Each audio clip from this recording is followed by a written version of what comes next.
Dear students, आज मैं आपको मॉडर्न पीरियोडिक टेबल के बारे में बताने जा रहा हूं। क्लासिफिकेशन ऑफ एलिमेंट्स का पार्ट थर्ड है ये। You have already seen the development of 3 generation of table. ये प्रेडिक्ट टेबल की 3 जनरेशन आपने देख लिया है। पहला आपने देखा था डवर्नर ट्रेड्स, दूसरा देखा न्यूलैंड्स, तीसरा मैंडलीव्स। आज मैं 4th जनरेशन बताने जा रहा हूं। इसकी डेवलपमेंट जो चौथी बार हुई और जो कि फाइनल हुई और जिसका नाम दिया गया modern periodic table. Modern periodic table is constructed by Niels Bohr. इसको नील्स बोहर ने बनाया। मॉडर्न पीरियोडिक टेबल का क्या लाभ है? यदि आपसे एग्जाम में पूछा जाएगा कि what is law of modern periodic table, modern periodic table का लॉ क्या है, तो आपको बताना पड़ेगा कि इसकी प्रिडिक्ट फंक्शन जो है वह इंक्रीजिंग एटॉमिक नंबर है। इसकी प्रिडिक्ट फंक्शन क्या है? यानी आप बता सकते हैं the properties of elements are predict function of their atomic number. क्या बताएंगे? The properties of the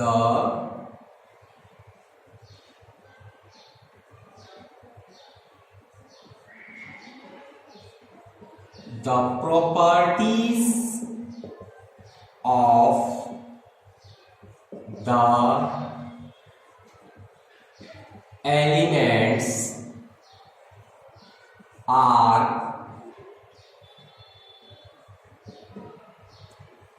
predict function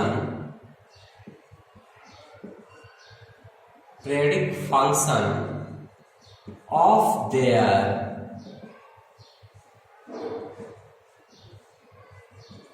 increasing atomic मास।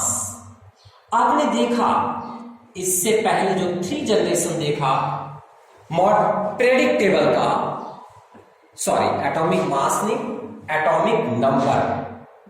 पहले जो 3 जनरेशन आपने देखा वो एटॉमिक मास के आधार पर था,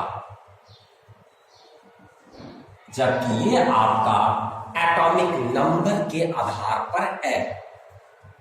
ये एक ग्रेट डिफरेंस था। उसमें आपने देखा properties of elements are predict function of their atomic mass. किसमें? न्यूलैंड्स में, मैंडलीव्स में।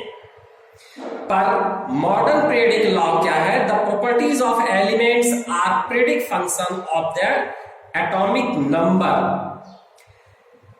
तो इसका मतलब क्या है कि एलिमेंट्स का जो प्रॉपर्टीज होगा वह उसके एटॉमिक नंबर पर निर्भर करेगा। यानी इस टेबल में जो टेबल की प्रॉपर्टी मान लीजिए या एलिमेंट्स की प्रॉपर्टी मान लीजिए, वो सभी किस पर डिपेंड करेगा? एटॉमिक नंबर पर डिपेंड करेगा। अब आप इसका मतलब ये हुआ कि इस मॉडर्न पीरियोडिक टेबल में जो एलिमेंट्स को अरेंज किया गया वो इंक्रीजिंग एटॉमिक नंबर के आधार पर किया गया।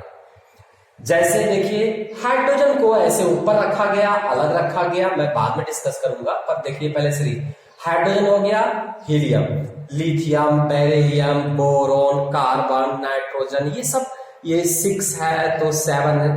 आप देखिए लिथियम 3 है, बेरिलियम 4 है, बोरॉन 5 है, कार्बन 6 है, नाइट्रोजन 7 है, ऑक्सीजन 8 है, फिर फ्लोरीन 9 है, फिर नियोन 10 है। इस तरह से आप देख रहे हैं इंक्रीजिंग एटॉमिक, फिर 11 है, 12 है, इंक्रीजिंग एटॉमिक नंबर के आधार पर अरेंज किया गया। यही मॉडर्न पीरियडिक लॉ है जो कि मैं आपको लिखते हैं। इसकी प्रॉपर्टीज किस पर डिपेंड करता है? इंक्रीजिंग एटॉमिक मास पर। इस तरह से बढ़ते बढ़ते टोटल आप देख रहे हैं कि 118 एलिमेंट्स यहां पर पहुंचा है। इस 180 एलिमेंट्स में 3 वैकेंट है जो मैंने क्रॉस लगाया है। ये 3 भरा नहीं है, संभावित है आने वाले समय में ये जगह ली जाएगी। और 109 के बाद जो भी एलिमेंट है यह भी आप जान लीजिए वो आर्टिफिशियल एलिमेंट है, नेचुरल एलिमेंट अभी तक 109 है। ठीक है, तो ये इसके बाद आर्टिफिशियल है, फिर भी इसमें गैप है, अभी इसकी प्रॉपर्टी सेट नहीं हुई है, आने वाले समय में हो सकता है। और 118 तक आपका द एंड है। इस तरह से हम कह सकते हैं कि टोटल नोन एलिमेंट्स जो है आपका 115 है according to modern periodic table. तो आपने ये देखा। फिर इस मॉडर्न पीरियडिक टेबल में जो वर्टिकल लाइन आप देख रहे हैं, यह वर्टिकल लाइन पीरियड कहलाता है, सॉरी ग्रुप्स कहलाता है। ये वर्टिकल लाइन जो आपका है वो ग्रुप्स कहलाता है। तो मॉडर्न पीरियडिक टेबल में नंबर ऑफ ग्रुप्स कितने हैं? तो आप देख रहे हैं कि नंबर ऑफ ग्रुप्स जो है वो 18 है। 1 2 3 4 5 6 7 अप टू लास्ट हीलियम के ऊपर 18 है। तो टोटल नंबर ऑफ ग्रुप्स जो देखिए इसमें कितना है? 18। ठीक है, अब जो आप हॉरिजॉन्टल लाइन देख रहे हैं, देखिए फर्स्ट हॉरिजॉन्टल लाइन में 2 एलिमेंट्स हैं, फिर उसके सेकेंड हॉरिजॉन्टल लाइन में देखिए कितने एलिमेंट्स हैं? 1 2 3 4 5 6 7 8, फिर थर्ड में भी 8 है। तो फिर फोर्थ में 1 2 3 4 5 6 7 8 9 10 11 12 13 14 15 16 17 18 है, फिर 18 है, फिर 18 है। ठीक है, तो नंबर ऑफ ग्रुप्स तो आपने देख लिया 18 है। नंबर ऑफ पीरियड कितने हैं? तो नंबर ऑफ पीरियड्स इसमें 7 है। मॉडर्न पीरियडिक टेबल में नंबर ऑफ पीरियड्स 7 है। तो space of total number of elements कितने हैं? Space of total number of element आपका 118 है। टोटल नंबर ऑफ एलिमेंट्स कितने रेंज है? तो total number of element 115 arranged है। समझ गए? अच्छा, इस मॉडर्न पीरियडिक टेबल को जो इसकी प्रॉपर्टी अरेंज की गई है वो किस बेसिस पे है? एक बेसिस से भी प्रश्न आते हैं। What are the basis of for the designing of modern periodic table? Modern periodic table किस बेसिस पे है?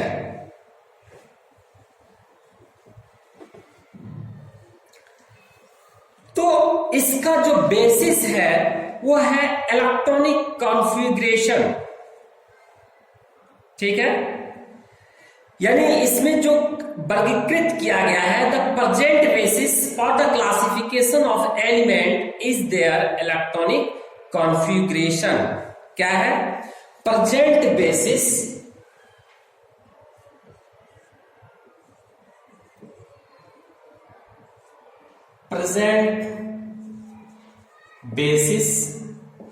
for the classification of the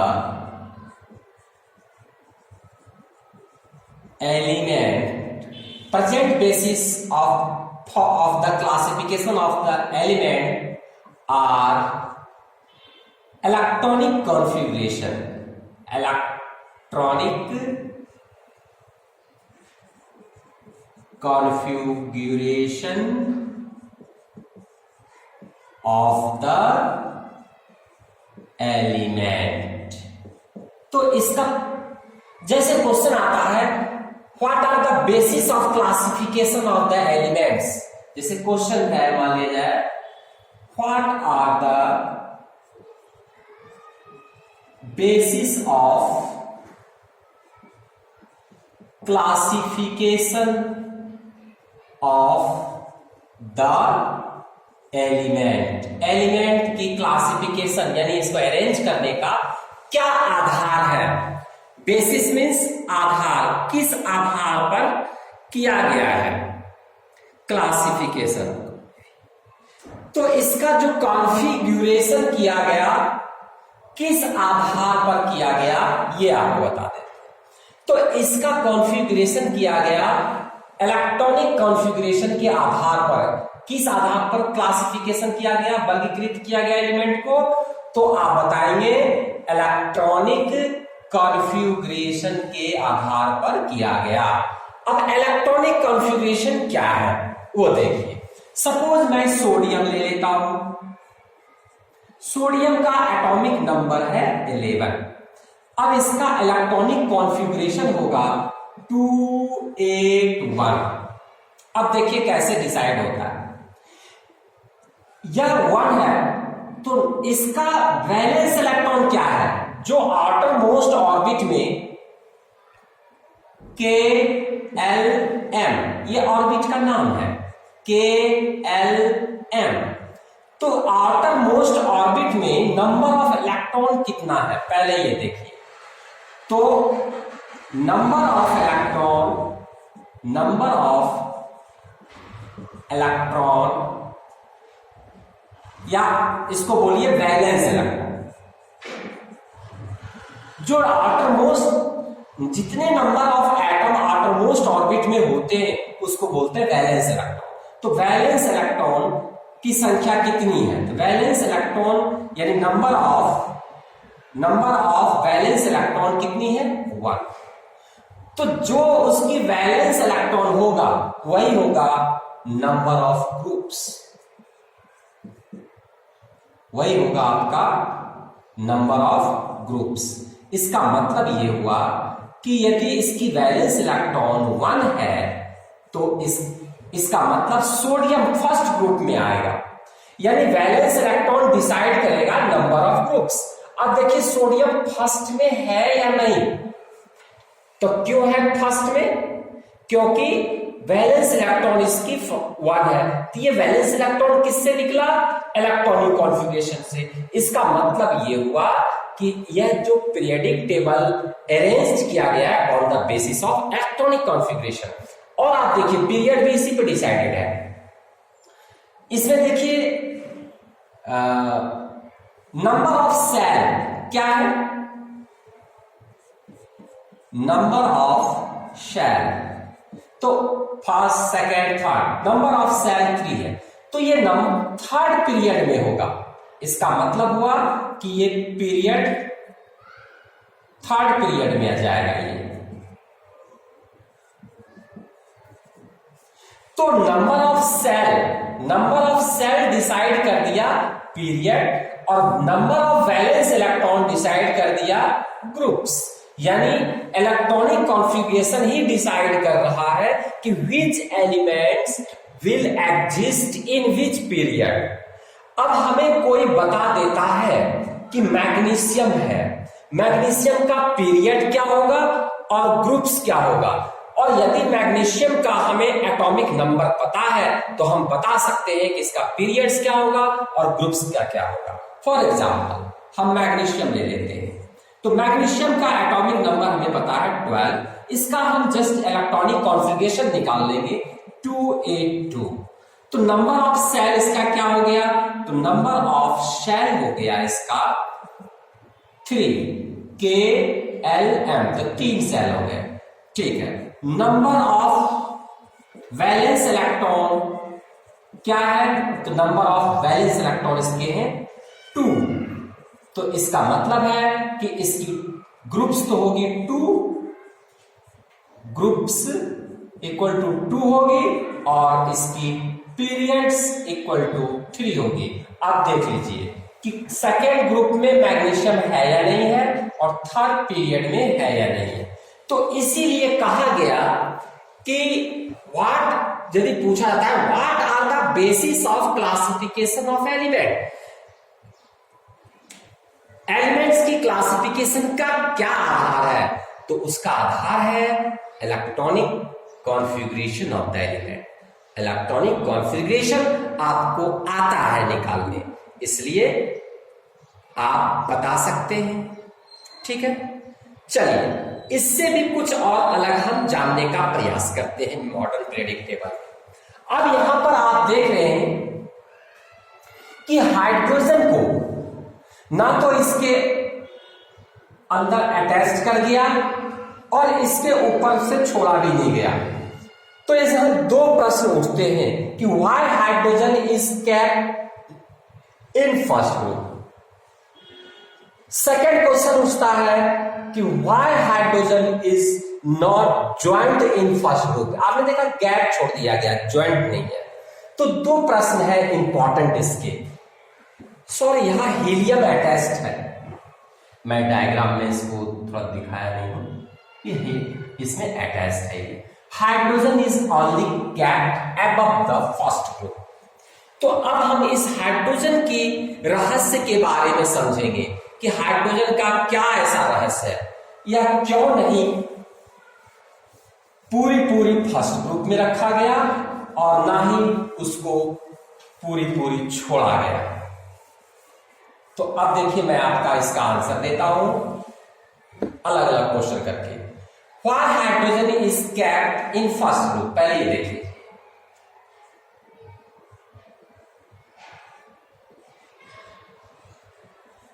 Why does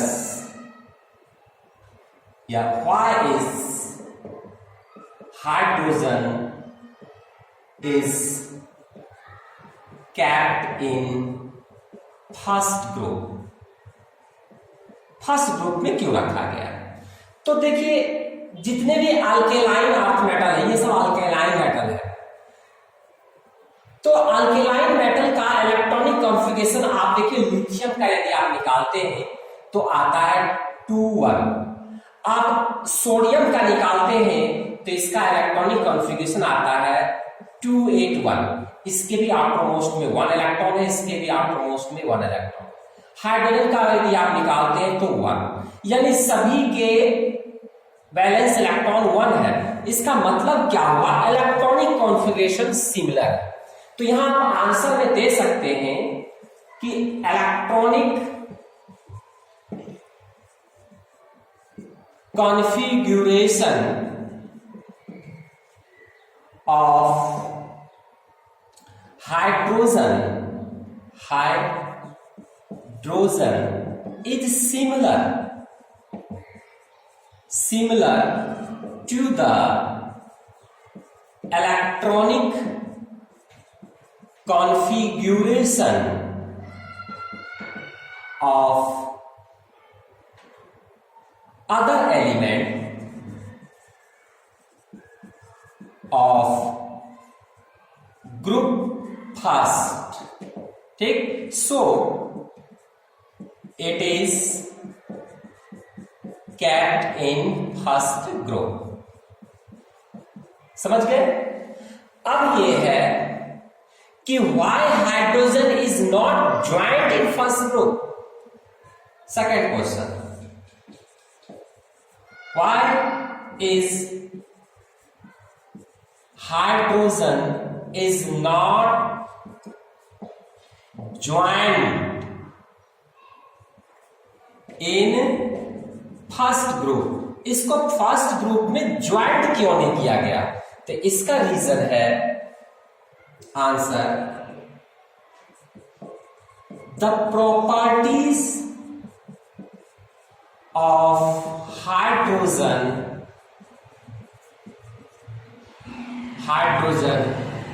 is different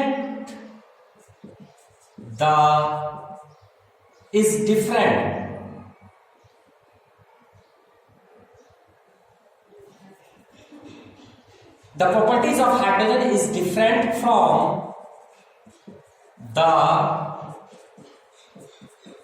properties of other element of group first. Properties उसका match group first से नहीं करता था, वो different हो गया, तो इसलिए इलेक्ट्रॉनिक कॉन्फ़िगरेशन मैच किया, इसके कारण ये फर्स्ट के ऊपर रख दिया, और प्रॉपर्टीज इसका बिल्कुल इससे मैच नहीं किया, तो इसलिए इसको अलग रख दिया गया। तो हाइड्रोजन की पोजीशन के बारे में 2 क्वेश्चन हमेशा पूछा जाता है, जो कि मैंने आपको बता दिया। अब हम और मॉडर्न पीरियडिक के बारे में डिटेल्स जानते हैं। अब आप देखिए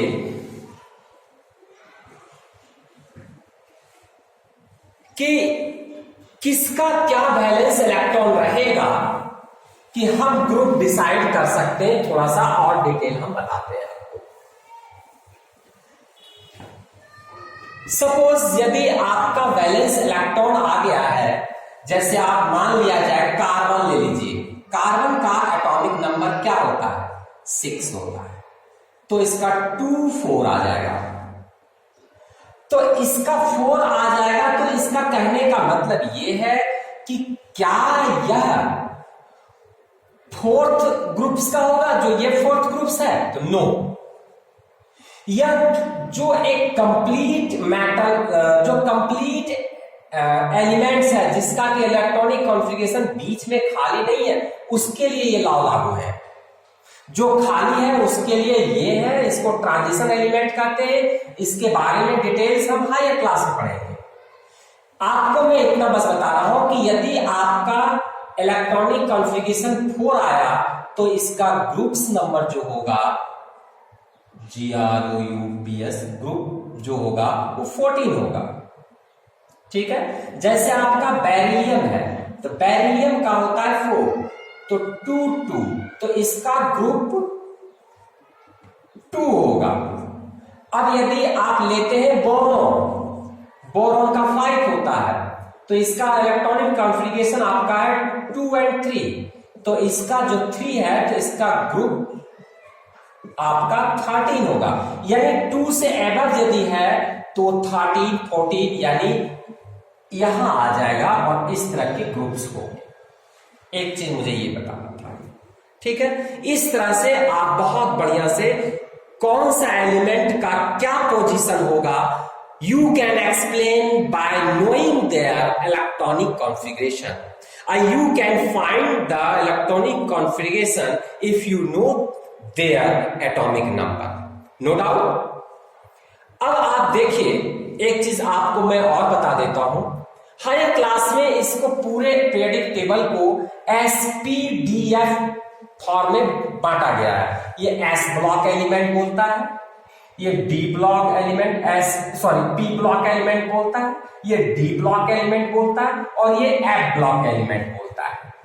पर अभी आप जो इसको पढ़ते हैं उसको 3 पार्ट्स में आप पढ़ रहे हैं, ठीक है, या समझिए कि 2 पार्ट्स में। ये और ये 2 ग्रुप फर्स्ट सेकेंड और 13 से लेकर के 18 तक ये नॉर्मल एलिमेंट्स कहलाते हैं, और जो बीच के एलिमेंट है ग्रुप नंबर 3 to 12, इसको हम बोलते हैं ट्रांजिशन मेटल्स या हैवी मेटल्स, ठीक है। अब मेटल्स, लेफ्ट साइड आपका मेटल्स है और राइट साइड आपका नॉन मेटल्स है, ये भी इसमें है डिसाइडेड। अब मेटल्स और नॉन मेटल्स में के बीच में एक बैरियर है डायगोनली, जो कि मेटोलाइट है, यानी आधा बिहेवियर उसका मेटल का है और आधा नॉन मेटल का है, तो उसको मेटोलाइट्स बोलते हैं।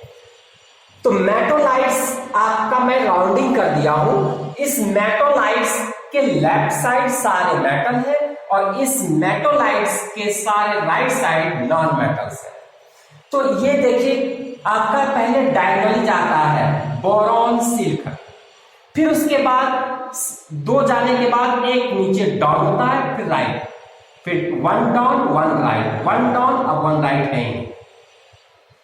तो इस तरह से आप रखें कि बोरॉन से स्टार्ट होता है, 2 डायगोनली जाता है, फिर 1 down 1 right, 1 down 1 right, 1 down, इस तरह से बैरियर बनाता है।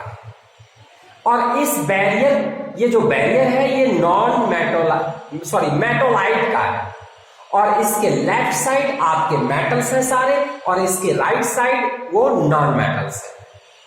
ठीक है। अब 6th पीरियड में और 4th ग्रुप में एक ही ब्लॉक पे नील्स बोहर जी ने ये 57 to 71 एलिमेंट्स को रिप्रेजेंट कर दिया। नहीं तो ये टेबल नहीं दिखाई देता है, ऐसे बहुत बड़ा निकल जाता है, इस पे सड़क निकल जाती है इधर। तो इसलिए इनको एक सुटेबल बनाने के लिए 2 ऐसे उन्होंने लिया। 6th पीरियड को 57 to 71 कर दिया, और 7th पीरियड में 4th ग्रुप में 89 to 103 एलिमेंट्स को इन्होंने रखा। फिर ये 4 5 6 7 8 यहां होता चाहिए 9, देख लीजिएगा इसे। तो इस तरह से इन्होंने अरेंज किया है। तो ये जो 57 एलिमेंट है इसका नाम है लैंथेनियम। क्या नाम है? लैंथेनियम। तो इस लैंथेनियम, पहला नाम उसका था लैंथेनियम, इसलिए नील्स बोहर जी ने इस 57 से 71 को बाहर निकाल के और इस पूरे सीरीज का नाम दे दिया लैंथेनाइट सीरीज। इसके फर्स्ट एलिमेंट्स के नाम के आधार पर ये हुआ लैंथेनाइट सीरीज। ठीक है। उसके बाद इसका 89 जो फर्स्ट एलिमेंट है एक्टिनियम है, एक्टिनियम, इसलिए 89 इस सीरीज का नाम उन्होंने दे दिया एक्टिनाइट। ठीक है। तो इस तरह से एक्टिनियम और एक्टिनाइट एलिमेंट्स हो गया। तो आपने ये देखा ब्रीफली कि नील्स बोहर का जो क्लासिफिकेशन ऑफ द एलिमेंट है वो प्रीवियसली जो 3 नीचे पहले हम पढ़े थे उन तीनों से यह बेटर है। इसमें explanation of position of isotopes भी क्लियर है, और पोजीशन ऑफ आर्गन और पोटासियम भी क्लियर है। आपने देखा था कि मेटलिस आइसोटॉप्स की पोजीशन के बारे में एक्सप्लेन नहीं किया था, सेटिस्फाइड आंसर उन्होंने नहीं दिया था, क्योंकि वो मास से अरेंज था। ये मास से अरेंज है ही नहीं। तो इसका मतलब हुआ कार्बन 14 हो या कार्बन 12 हो, कार्बन एलिमेंट का एक ही जगह होगा C14। ये मास के आधार पे तो है नहीं, एटॉमिक नंबर के आधार पर है, और उसका एटॉमिक नंबर एक ही होता है। तो नील्स बोहर के पीरियडिक टेबल में जो पीछे के प्रश्न थे उन सभी का आंसर इनको मिल गया, और इसलिए इसको मॉडर्न पीरियडिक टेबल कहा गया, और ये सबसे इफेक्टिव पीरियडिक टेबल हुआ। तो इस तरह से आपने देखा कि modern classification of the elements जो है, मॉडर्न पीरियडिक टेबल जो है वह आपका सभी टेबल से उत्तम है, और जिसके लिए इसको मॉडर्न पीरियडिक टेबल कहा गया। धन्यवाद।